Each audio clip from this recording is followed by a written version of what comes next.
Hi hello ನಮಸ್ಕಾರ, welcome back to my YouTube channel. ಇವತ್ತು ನೋಡ್ತಾ ಇದ್ದೀರಾ, ನನ್ನ ಈ ಅಟೈರಲ್ಲಿ ನೋಡ್ತಾ ಇದ್ದೀರಾ. ಈ ಒಂದು ಸ್ಯಾರಿ ಮೀಶೋದಲ್ಲಿ ತರಿಸಿರೋದು. ಈ ಒಂದು ಸ್ಯಾರಿ ರಿವ್ಯೂನ ನಾನು ನನ್ನ ಚಾನಲಲ್ಲಿ ಕೊಟ್ಟಿದ್ದೆ, ಬಟ್ ನಾನು ಅವತ್ತು ಹಾಕಿರಲಿಲ್ಲ. ಇವತ್ತು ವೇರ್ ಮಾಡಿ ತೋರಿಸ್ತಾ ಇದ್ದೀನಿ. ಎಷ್ಟು ಚೆನ್ನಾಗಿದೆ ಅಂದರೆ ಗೈಸ್, ಹಾಕೊಂಡ್ಮೇಲೆ ನನ್ನ ಲುಕ್ ಅಂತೂ ಸಿಕ್ಕಾಪಟ್ಟೆ ಬದಲಾಯಿತು. ಆ್ಯಂಡ್ ಹೆಂಗೆ ಉಟ್ಕೊತೀನೋ ಹಾಗೆ ಕುತ್ಕೊಳ್ತಾ ಇದೆ.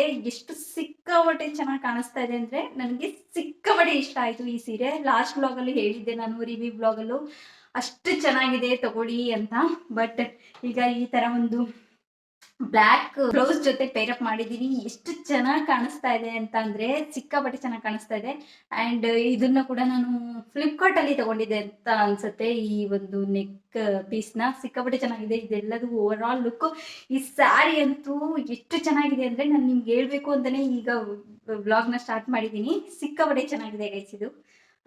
ಇನ್ನೂ ಯಾರೆಲ್ಲ ತಗೊಂಡಿಲ್ಲ ಅದರಲ್ಲೂ ಬೇಕಾದರೆ ಲಿಂಕ್ನ ಕೊಡ್ತೀನಿ, ಹೋಗಿ ಬೈ ಮಾಡಿ. ನಿಮ್ಮ ಒಂದು ವಾರ್ಡ್ರೋಬಲ್ಲಿ ಈ ಒಂದು ಸೀರೆನ ಕೂಡ ಇಟ್ಕೊಂಡಿರಿ, ನಿಮಗೂ ಕೂಡ ತುಂಬಾ ಇಷ್ಟ ಆಗುತ್ತೆ ಅಂತ ನಾನು ಗ್ಯಾರಂಟಿ ಕೊಡ್ತೀನಿ. ಸಿಕ್ಕಾಪಟ್ಟೆ ಚೆನ್ನಾಗಿದೆ, ಸಿಕ್ಕಾಪಟ್ಟೆ ಚೆನ್ನಾಗಿದೆ. I love it. ನೋಡ್ತಾ ಇರ್ಬೋದು ಎಷ್ಟು ಚೆನ್ನಾಗಿ ಕಾಣಿಸ್ತಾ ಇದೆ ಅಂದ್ರೆ ಅಷ್ಟೇ ಚೆನ್ನಾಗಿದೆ. ತುಂಬಾನೇ ಚೆನ್ನಾಗಿ ಕಾಣಿಸ್ತಾ ಇದೆ ಈ ಸ್ಯಾರಿ. ಎಲ್ಲ ಡಮಲ್ ಡುಮಲ್ ಸಿಕ್ಕಾಪಟ್ಟೆ ಚೆನ್ನಾಗಿದೆ. ಎಲ್ಲರೂ ಹೋಗಿ ಆರಾಮ್ಸೆ ಬೈ ಮಾಡ್ಬೋದು ಈ ಸ್ಯಾರಿನ. ಹಾಯ್ ಹಲೋ ನಮಸ್ಕಾರ, welcome back to my YouTube channel. ಇವತ್ತಿನ ವ್ಲಾಗಲ್ಲಿ ನಾನು ಈವ್ನಿಂಗ್ ಟು ಈವ್ನಿಂಗ್ ಅಂದರೆ 24 ಅವರ್ಸ್ ನನ್ನ ರೊಟೀನ್ ಹೇಗಿರುತ್ತೆ ಇವತ್ತಿನ ದಿನದಲ್ಲಿ ಅನ್ನೋದನ್ನ ನಾನು ಕಂಪ್ಲೀಟಾಗಿ ನಿಮ್ಮ ಜೊತೆ ಶೇರ್ ಮಾಡ್ತೀನಿ. ಐ ಹೋಪ್ ನಿಮ್ಮೆಲ್ರಿಗೂ ಇಷ್ಟ ಆಗುತ್ತೆ ಅಂತ ಭಾವಿಸ್ತೀನಿ. ಸೊ ಈಗ ಈವ್ನಿಂಗಿಂದ ಸ್ಟಾರ್ಟ್ ಮಾಡ್ತಾ ಇದ್ದೀನಿ. ಈಗ ಈವ್ನಿಂಗ್ ನಮ್ಮಮ್ಮ ಹಾಸ್ಪಿಟಲ್ಗೆ ಹೋಗಿದ್ರು, ಹುಷಾರಿಲ್ಲ ಅಂತ ಹೇಳಿದೆ ಅಲ್ವಾ. ಸೊ ಹಾಗಾಗಿ ಪಾನಿಪುರಿನ ತೊಗೊಂಡು ಬಂದಿದ್ರು. ಸೊ ಪಾನಿಪುರಿ ಎಲ್ಲ ಮಿಕ್ಸ್ ಮಾಡಿ ಹಾಕಿದೆ. ಅದಾದಮೇಲೆ ಸೊ ಈಗ ಪಾನಿಪುರಿ ತಿಂದರೆ ಇನ್ನೇನು ಊಟದ ಟೈಮ್ ಆಗಿತ್ತು, ಊಟ ಮಾಡೋಕ್ಕಾಗಲ್ಲ ಅಂತ ಊಟ ಮಾಡಿಬಿಟ್ಟು ಪಾನಿಪುರಿ ತಿನ್ನೋಣ ಅಂತ ಪಾನಿಪುರಿ ಹಾಗೆ ಇಟ್ಟು ಊಟನ ಪ್ಲೇಟ್ಗೆ ಹಾಕ್ಕೊಂಡು ಊಟ ಮಾಡ್ತಾಯಿದ್ದೆ. ಸೊ ನೆಕ್ಸ್ಟ್ ಡೇ ಬೆಳಗ್ಗೆ ನಂದು ದಿನ ಸ್ಟಾರ್ಟ್ ಆಗೋದೇ ಸರಿಯಿಂದ. ಸರಿ ಕಾಯಿಸ್ಕೊಂಡು ಕುಡಿಯಲ್ಲ, ನಮ್ಮಮ್ಮ ರೆಗ್ಯುಲರಾಗಿ ಕಾಯಿಸಿ ಇಟ್ಟಿರ್ತಾರೆ. ಬಟ್ ಇವತ್ತು ನಮ್ಮಮ್ಮಗೆ ಹುಷಾರಿಲ್ಲ, ಕಂಪ್ಲೀಟಾಗಿ ನಾನೇನೇ ನೋಡ್ಕೊಳ್ತಾ ಇದ್ದೆ. ಹಾಗಾಗಿ ಇವತ್ತು ಸರಿ ಮಾಡ್ಕೊಳ್ಳೋಣ ಅಂತ ಸರಿ ಕಾಯಿಸ್ಕೊಳ್ತಾ ಇದ್ದೆ. ಏನಿಲ್ಲ, ನಾನು ರಾಗಿ ಸರಿ ಮಾಡಿಕೊಂಡು ಕುಡಿಯೋದು ರೆಗ್ಯುಲರಾಗಿ. ಸೊ ಅದು ಏನಾದರೂ ನಾನು ಒಂದಿನ ಏನಾದರೂ ರಾಗಿ ಸರಿ ಕುಡ್ದಿಲ್ಲ ಅಂದರೆ ಅಲ್ಲಿ ಆಲ್ರೆಡಿ ಹೊಟ್ಟೆ ಹಸಿವು ಅಂತ ಅನಿಸ್ಬಿಡುತ್ತೆ. ರಾಗಿ ಸರಿ ಕುಡಿದು ಸ್ವಲ್ಪ ಟೈಮ್ ಆದ್ರೂ ಲೇಟಾಗಿ ಊಟ ಮಾಡ್ತೀನಿ. ಸೊ ಸರಿ ಕುಡ್ದಿಲ್ಲ ಅಂದರೆ ಹೊಟ್ಟೆ ಬೇಗ ಹಸಿವಾದಂಗೆ ಆಗುತ್ತೆ. ರೆಗ್ಯುಲರಾಗಿ ಟೈಮಿಗೆ ಸರಿಗೆ ಅದನ್ನು ಕುಡಿಯೋದ್ರಿಂದ ಅದು ಹಂಗೆ ಅಭ್ಯಾಸ ಆಗೋಗ್ಬಿಟ್ಟಿರುತ್ತೆ.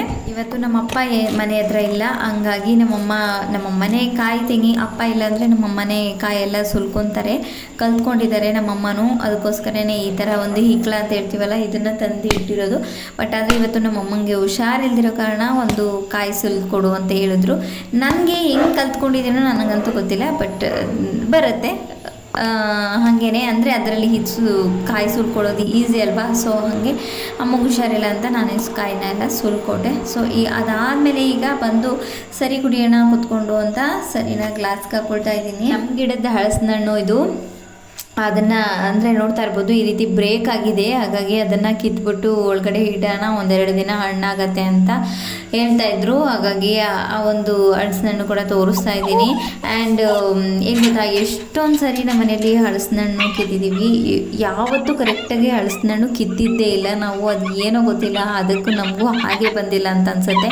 ಇನ್ನು ತುಂಬ ಕಾಯಿ ಇರುತ್ತೆ, ನಾವು ಹಣ್ಣು ಆಗಿರ್ಬೋದೇನೋ ಅಂತ ಹೇಳ್ಕೊಂಡು ಕೀಳ್ತೀವಿ, ಬಟ್ ಆದರೆ ತುಂಬ ಕಾಯಿ ಇರುತ್ತೆ. ಸೊ ಇದೇ ಥರನೇ ಆಗತ್ತೆ ಪ್ರತಿಯೊಂದು ಸದಿನೂ. ಈ ಹಣ್ಣು ಇದೇ ಥರನೇ ಕಿತ್ವಿ, ಬಟ್ ಆದರೆ ಅದು ಕೂಡ ಹಣ್ಣು ಆಗಿರಲಿಲ್ಲ. ಕೆಲವೊಂದು ಸರಿ ಏನತ್ತೆ ಅನಿಸುತ್ತೆ, ಸೊ ಫುಲ್ ಅದರೊಳಗೆ ಹಣ್ಣಾಗಿ ಸ್ಮೆಲ್ ಬಂದಮೇಲೆ ಕೀಳಬೇಕು ಅಂತ. ಅದೇ ಕಾಯಿ ಕಟ್ ಮಾಡಿದ್ದಾದ್ಮೇಲೆ ಎಷ್ಟು ದೊಡ್ಡ ಮೂಡೆಗಳು ಈ ಥರ ಕಟ್ ಮಾಡಿ ವೇಸ್ಟ್ ಮಾಡೋಕ್ಕೆ ಮನಸ್ಸೇ ಆಗಲ್ಲ. ಅಲ್ಲಿಂದ ಹೂಗಳನ್ನೆಲ್ಲ ಕಿತ್ತು ಫೋಟೋಗೆ ಇಡೋಣ ಅಂತ ಹೂಗಳನ್ನೆಲ್ಲ ಕಿತ್ಕೊಳ್ತಾ ಇದ್ದೆ. ಹೂಗಳಿಗಂತೂ ವರನೇ ಇಲ್ಲ ನಮ್ಮ ಮನೆ ಹತ್ರ. ಅಂದರೆ ಈ ಒಂದು ಗಿಡ ಸಾಕು ನಮಗೆ ದೇವ್ರಗಳ ಫೋಟೋಗಳಿಗೆ ಇಡೋಕ್ಕೆ. ದಾಸವಾಳ, ಒಂದು ಪದ್ರು ದಾಸವಾಳ ಇರುತ್ತಲ್ಲ ರೆಡ್ ಕಲರು, ನನಗಂತೂ ಸಿಕ್ಕಾಪಟ್ಟೆ ಇಷ್ಟ. ದೇವ್ರ ಫೋಟೋಗೆ ಇಟ್ಟರೆ ಎಷ್ಟು ಚೆನ್ನಾಗಿ ಕಾಣಿಸುತ್ತೆ ಅಂದರೆ ಸಿಕ್ಕಾಪಟ್ಟೆ ಚೆನ್ನಾಗಿ ಕಾಣಿಸುತ್ತೆ. ಅಷ್ಟು ಜಾಸ್ತಿ ಬಿಡೋದ್ರಿಂದ ತುಂಬ ಜಾಸ್ತಿ ಫೋಟೋಗಳಿಗೆ ಹೂಗಳನ್ನ ಇಟ್ಟರೆ ತುಂಬಾ ಚೆನ್ನಾಗಿ ಕಾಣಿಸುತ್ತೆ. ನನಗಂತೂ ಸಿಕ್ಕಾಪಟ್ಟೆ ಇಷ್ಟ. ಹಾಗಾಗಿ ತುಂಬ ಜಾಸ್ತಿ ಹೂವು ಬಿದ್ದೋಗ್ಬಿಡುತ್ತೆ, ಕಿತ್ಕೊಂಡು ಡೈಲಿ ಫೋಟೋಗೆ ಇಡ್ತಾ ಇರ್ತೀವಿ. ಮನೆ ಹತ್ರ ರೋಸ್ಗಳು ಕೂಡ ತುಂಬಾ ಬಿಟ್ಟಿರ್ತವೆ, ಗಿಡದ ತುಂಬ ಬಿಟ್ಟಿರ್ತವೆ. ಎಲ್ಲರೂ ಹೇಳ್ತಾರೆ ಯಾಕೆ ಕಿತ್ತು ಮುಡ್ಕೊಳ್ಳಲ್ಲ, ಏನು ಮಾಡಲ್ಲ, ಹಾಗೆ ಬಿಡ್ತೀರ ಗಿಡದಲ್ಲಿ ಅಂತ. ನನಗಂತೂ ರೋಸ್ ಗಿಡದಲ್ಲಿ ರೋಸ್ ಕೀಳಕ್ಕೆ ಮನಸ್ಸೇ ಆಗಲ್ಲ, ಹಾಗೆ ಬಿಡಬೇಕು ನನಗೆ.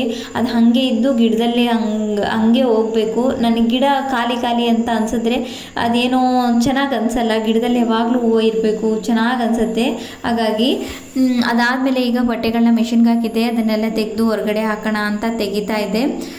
ಮುಂಚೆನೇ ಹೇಳಿದ್ದೆ ನಾನು, ಮನೆ ಮೇಲ್ಗಡೆ ಏನು ಬಟ್ಟೆಗಳನ್ನ ಹಾಕೋಕ್ಕೆ ರೆಡಿ ಮಾಡಿಸಿಲ್ಲ, ಇಲ್ಲೇ ಮನೆ ಮುಂದೆ ಹಾಕೋದು, ಮೇಲೆ ತಗೊಂಡೋಗಿ ಕೆಳಗಡೆ ಬರೋದು, ಇದೆಲ್ಲನೂ ರಿಸ್ಕು.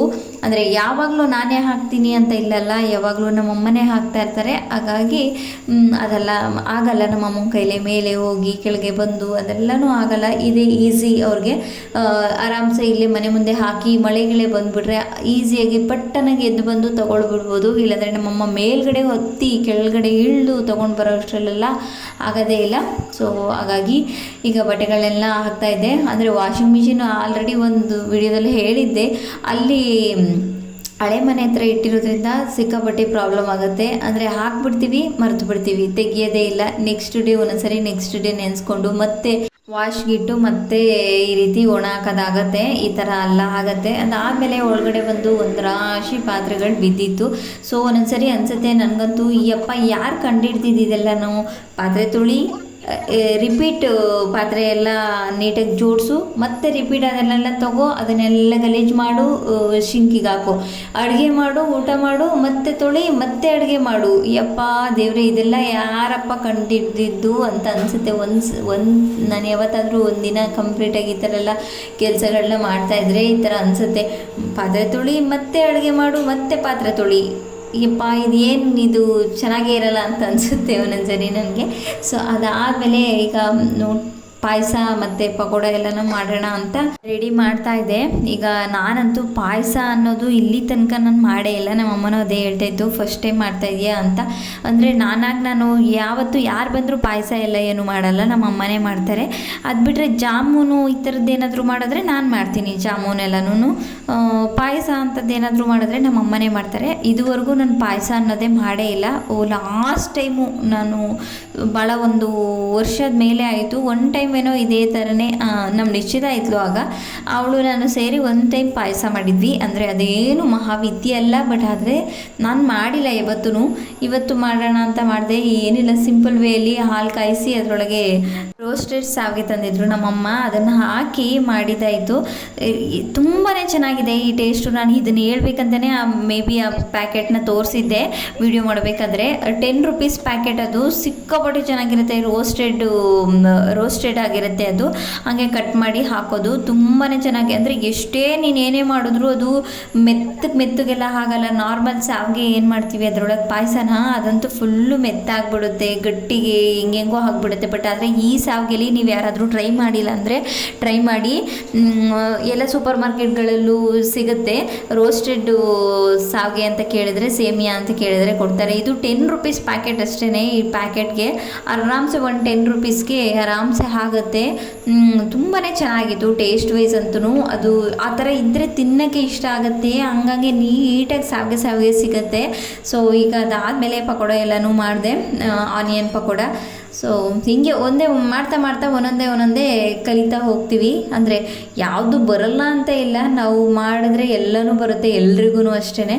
ಸೊ ಈ ಥರ ಈಗ ಸಂಜೆ ಆಯಿತು. ಸಂಜೆ ಈಗ ಕಾಫಿ ಮಾಡೋಣ ಅಂತ ಕಾಫಿಗೆ ಇಡ್ತಾ ಇದೆ. ಮಧ್ಯಾಹ್ನ ಎಲ್ಲ ಅಡುಗೆ ಮಾಡಿದ್ದಾಯಿತು, ಊಟ ಮಾಡಿದ್ದಾಯಿತು. ಮತ್ತೆ ಅದೇ ಹೇಳಿದ್ನಲ್ವ, ರಿಪೀಟ್ ಪಾತ್ರೆ ತೊಳಿ, ರಿಪೀಟ್ ಅಡುಗೆ ಮಾಡು, ಮತ್ತೆ ರಿಪೀಟ್ ಸಂಜೆ ಆಗುತ್ತೆ, ಮತ್ತೆ ಹೊಟ್ಟೆ ಹಸಿವಾಗುತ್ತೆ, ಮತ್ತೆ ಅಡುಗೆ ಮಾಡು, ಮತ್ತೆ ಪಾತ್ರೆ ತೊಳಿ, ಇದೇ ರೂಟೀನ್ ಆಗಿಬಿಡುತ್ತೆ. ಸೊ ಈಗ ಸಂಜೆ ಕಾಫಿ ನಮ್ಮಪ್ಪ ನಮ್ಮ ಅಮ್ಮಗೆ ಇಷ್ಟ ಆಗಿತ್ತು ನನ್ನ ಈ ಒಂದು evening to evening routine. Thank you for watching this video. Love you all.